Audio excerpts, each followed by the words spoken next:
বিশ্বকর্মা পুজোর দিন বেরিয়ে তো ছিলাম কাজে যাওয়ার জন্য, কিন্তু যেতে পারিনি, কারণ সমস্ত অটো বাস হয় পুজো করে ফিরছিল, না হয় পুজো দিতে যাচ্ছিল। তো যাই হোক, রিস্ক নিইনি আর অত দূরে যাওয়ার। বাড়ি চলে এলাম, না বাড়ি আসেনি, রেডি হয়ে স্নান দান করে যখন বেরিয়েইছি ভাবলাম মায়ের কাছে এসে একটু চাটা খেয়ে নিই। তো মা বাবা আমি সবাই মিলে বসে একটু গল্প করতে করতে চা খেয়ে নিলাম। বাড়ি এসে একটু বানালাম লাউ ঘন্ট মাছের মাথা দিয়ে।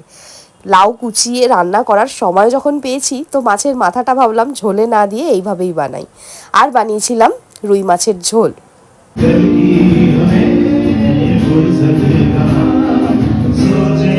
তো আমার গলা শুনে এখনো বুঝতে পারছো যে ঠান্ডা লেগেছে, হাঁচি হচ্ছে। তো বন্ধু আর আমি মিলে চলে গেছিলাম একটু কফি খেতে পঞ্চমদার আড্ডায়। আর এখানে এসে 2 কাপ কফি খেয়ে নিয়েছি, কারণ আমার শরীরটা আস্তে আস্তে হয়ে যাচ্ছিল ডাউন। তো যাই হোক, কফি টফি খেয়ে বাড়ি চলে এসেছি। আর এখানে আমি তোমাদের একটু দেখাতে চেয়েছিলাম কফির ওপর ব্রাউন সুগারটা কিভাবে ডুব করে ঢুকে যায়, বাট ব্রাউন সুগার পাইনি, হোয়াইট সুগারই। আমিও এরকম ডাউন হয়ে গেছি।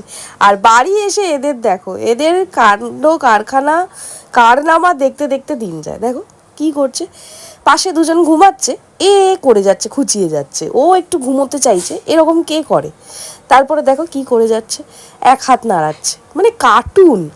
তো যাই হোক, ভিডিও আমার একটু আসবে 2টো থেকে 8টার মধ্যে, তোমরা একটু খেয়াল রেখো।